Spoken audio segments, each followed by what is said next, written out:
Perkenalkan, nama saya Christine Maribuan. Saya adalah mahasiswa Teknologi Hasil Pertanian. Di video kali ini saya akan membahas tentang bunga rosella yang dijadikan sebagai pangan fungsional. Nah, langsung aja kita masuk ke pengertian dari bunga rosella. Nah, bunga rosella itu memiliki nama latin yaitu Hibiscus sabdarifa L.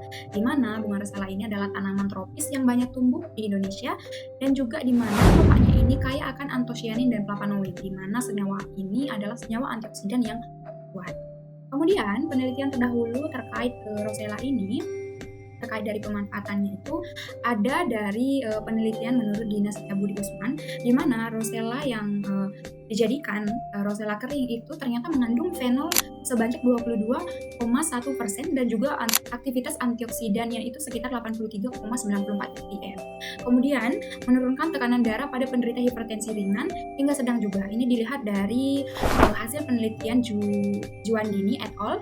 Pada tahun 2022 di IPB University. Nah, ada juga penelitian terdahulu yaitu adalah efek antiinflamasi dan adanya perlindungan dari stres oksidatif, yaitu diambil dari Amela Adinda et al. Pada tahun 2023 yaitu Jurnal Kesehatan Tambusai. Dan juga penelitian terdahulu juga ada pada Putri et al. Di mana hasilnya itu dalam bentuk fermentasi yang sudah dilakukan seperti fermentasi kombucha rosella, di mana didapatkan ternyata antioksidannya itu semakin meningkat dan juga berpotensi sebagai manajemen berat badan.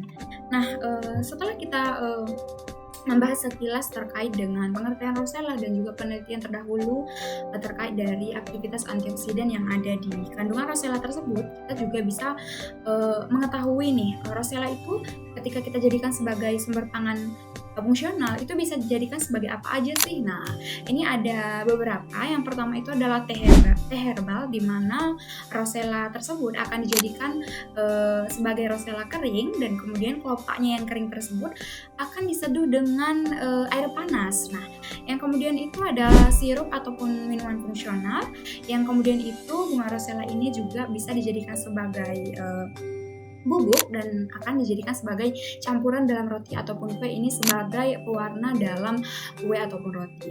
Nah, ternyata juga rosella ini juga bisa dijadikan sebagai kombucha, yaitu hasil dari fermentasi.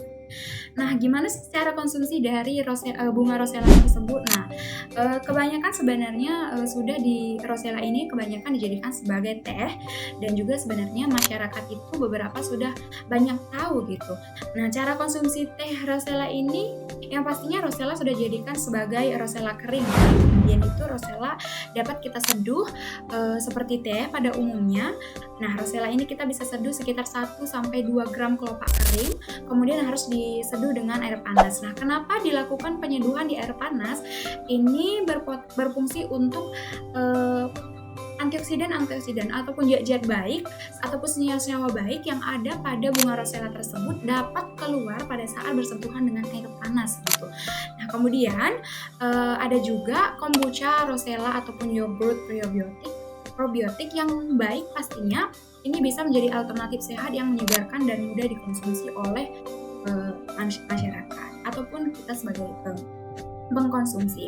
Nah, kesimpulan yang bisa ditarik dari tanaman bunga rosella ini adalah bunga rosella ini merupakan salah satu pangan lokal yang sangat potensial yang bisa kita kembangkan sebagai produk pangan modern.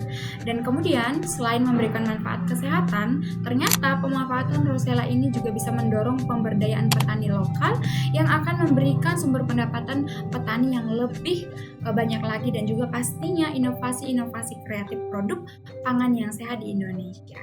Nah, sekian terkait dari bunga rosella yang bisa saya paparkan, kurang lebihnya mohon maaf. Sekian dan terima kasih.